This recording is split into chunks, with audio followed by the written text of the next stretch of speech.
Oil pulling அது எப்படி பண்ணுறது? காலையில் எழுந்ததும் எதுவும் சாப்பிடாமல் இதயம் வளத்தை வாயில ஊத்தி நல்லா கொப்பளிக்கணும், அப்புறம் அதை துப்பிடணும். இதுதான் ஆயில் புல்லிங்.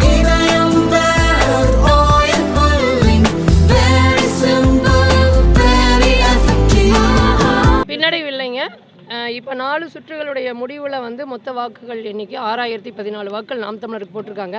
பணத்துக்காக விலை போகாமல் சிந்திச்சு இந்த மண்ணில் ஒரு மாற்றம் வர வேண்டும், அது நாம் தமிழரால் மட்டும்தான் முடியும்னு 6014 வாக்குகள் போட்டிருக்காங்க. 5வது சுற்றில் 1654 வாக்குகள் இப்போ 6வது சுற்று எண்ணிக்கொண்டிருக்காங்க.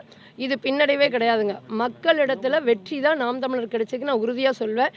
ஏன்னா போன முறை வாங்கிய வாக்குகளை விட பின்னால் குறைஞ்சி போனால் கூட நீங்கள் பின்னடைவுன்னு சொல்லலாம்.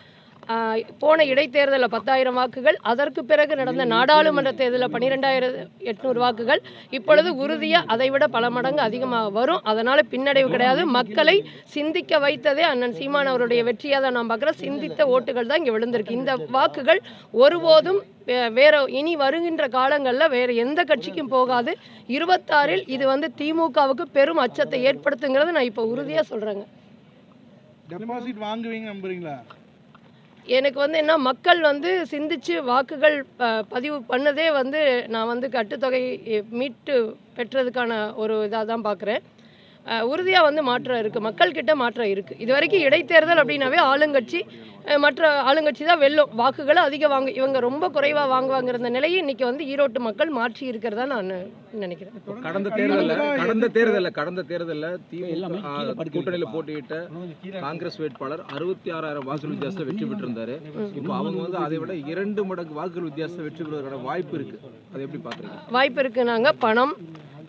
பணத்தை விலை பேசிய வாக்குகள், மிரட்டிய வாக்குகள், கள்ள ஓட்டு போட்ட வாக்குகள், அதுக்கு சான்றே இருக்குது. இன்னும் சொல்லப்போனால் இங்கே இருக்கிறவங்களில் ஓட்டு போட போகும்போது கூட அங்கே செய்தியாளர் போடும்போது, ஊடக நண்பர் ஒருவர் போகும்போது அவருடைய ஓட்டு போடப்பட்டிருக்கு.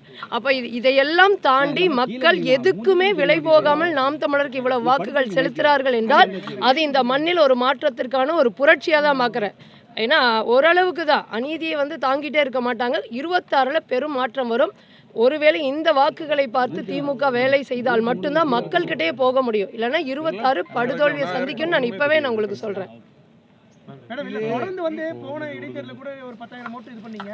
இப்போ தொடர்ந்து சுற்றுகள் அதிகரிச்சுட்டே வருது. மீண்டும் வாக்குகள் அதிகரிக்குமா பார்க்குறீங்களா? இல்லை ஏன்னா நீங்கள் வந்து திமுகவை வந்து ஒழிப்பதே லட்சியம் தான் சீமான் வந்து பேசியிருக்கிறாரு. உறுதியாங்க தொடர்ந்து வந்து ஓட்டு சதவீதம் வந்து குறைஞ்சிட்டே இருக்குது. நீங்கள் பாருங்க, இன்னும் மற்ற சுற்றுகளையும் பாருங்க. உறுதியாக 26 இப்போவே அச்சம் வந்துருச்சு. எங்களுக்கு ஒரு சுற்றுலா வந்து ஒரு 1984 வாக்குகள் வந்தோன்னு இவ்வளோ வாங்கிட்டாங்களேன்னு அச்சப்படுறாங்க. இங்கே இருக்கிற சாதாரண ஒரு முகவராக வந்தவரே அச்சப்படுறாருன்னா தலைமைக்கு எவ்வளோ அச்சத்தை கொடுக்கும்னு நீங்கள் யோசிச்சு பாருங்கள். ஒவ்வொரு வாக்குகளும் அவங்களுக்கு மிகப்பெரிய அச்சத்தை கொடுத்துட்டு வருது. 2026 மிகப்பெரிய ஒரு புரட்சி இந்த மண்ணில் நடக்க போது. திமுக ரொம்ப சிரமப்படணும், கஷ்டம்தான். இப்போ நாம் தமிழருக்கு விழுந்த வாக்குகள் அனைத்தும் நாம் தமிழருக்கான வாக்குகள் அல்ல. திமுகவோட எதிர்ப்பு இருக்கக்கூடிய கட்சிகள் அவங்க போட்டியிடாதனால அந்த வாக்குகளும் வந்திருக்கும். அப்போ இந்த மண்ணில் ஒரு சிக்கல் அப்படிங்கிறனால தான் நாம் தமிழர் சரின்னு போடுறாங்கல்ல. அப்போ நாம் தமிழருக்கு போட்ட வாக்குகள் இப்போ சொல்கிறாங்க ஒருபோதும் திரும்ப வேறு கட்சிக்கு போகாது. ஏன்னா நம்ம என்ன நோக்கத்துக்கு நிற்கிறோமோ அந்த நோக்கத்தில் சரியாக இருக்கிறதுனால மீண்டும் மீண்டும் அதிகமாகவே ஒழிய ஒருபோதும் குறையாது. அப்போ அவர்களால் செய்ய முடியலங்கிறனால தான் நாம் தமிழருக்கு போடுறாங்க.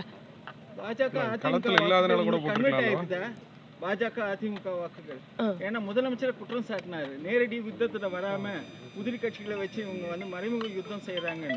அந்த வாக்குகள் உங்க பக்கம் வந்திருக்குதுன்னு நினைக்கிறீங்க? இப்ப இந்த மண்ணுல திமுக வேரோட பிடுங்கி எறியணும் மிகப்பெரிய பிழைன்னு நினைக்கக்கூடியவங்களும் வாக்கு செலுத்தி இருப்பாங்க. அப்ப அதை தேடும் பொழுது அது நாம் தமிழர் சரிங்கிறதுனாலதான் நாம் தமிழர் போடுறாங்க. இல்லைன்னா உங்களுக்கு நோட்டா இருக்கு, மற்ற சுயேட்சை வேட்பாளர் இருக்கிறாங்க, அதையும் தாண்டி நாம் தமிழருக்கு போடும்போது நாம் தமிழர் சரிங்கிறது அவங்க மனதில் ஏற்றுக்கொள்ளப்பட்டதுனால விழுந்த வாக்குகளாக தான் நான் பார்க்குறேன்.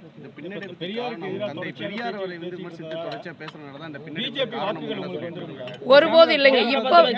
இப்பவும் நான் சொல்றேன், தந்தை பெரியாரை விமர்சித்ததுனால வாக்கு குறைவுங்கிற ஒருபோதும் கிடையாது. அண்ணன் சீமான் அவர்கள் ஏற்கனவே சொல்லிட்டாரு, எங்களுக்கு ஒரு கருத்தை நீங்கள் சரி தவறுன்னு புரிந்து கொண்டு வாக்கு செலுத்தினா மட்டும்தான் அந்த வாக்கால எங்களுக்கு பெருமையை ஒழிய நீங்கள் புரிதல் இல்லாமல் வாக்கு செலுத்த வேண்டாம். தமிழ் மொழியை காட்டுமிராண்டி மொழி என்றும் திருக்குறளை மலம் என்றும் கற்பபையவை பிடுங்கி எறியணும்னு சொன்ன கருத்து தவறு என்று நினைப்பவர்கள் தான் கண்டிப்பாக வந்து ஓட்டு போடுவாங்க. அதனால் எங்களுக்கு பின்னடைவு கிடையாது. எங்களுக்கு சரி என்று சிந்தித்து அந்த புரிதலோடு இருக்கிறவங்க செலுத்துகின்ற வாக்கு தான் இந்த மண்ணில் எங்களால் ஒரு மாற்றத்தை கொண்டு வர முடியும்னு நாங்கள் நம்புகிறோம். எதன் அடிப்படையில் தந்தை பெரியார் இந்த மாதிரியான கருத்துக்களை சொல்லியிருக்காங்கன்னு சொல்லி அது அவரை தான் கேட்கணுங்க. மேடம், தொடர்ந்து Okay, thank you, தாங்கள் thank you. போட்டியிடுற அனைத்து தேர்தலையுமே தோல்வி அடைஞ்சிட்டு வரீங்க. தற்போதும் கூட பின்னடைவு.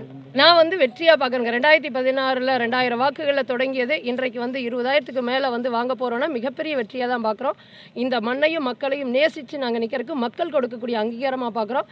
தத்துவம், சித்தாந்தம், தமிழ் தேசியம் இந்த மண்ணில் வெல்லுங்கிறதுக்கான ஒரு அடையாளமாக நான் இந்த களத்தை பார்க்குறேன்.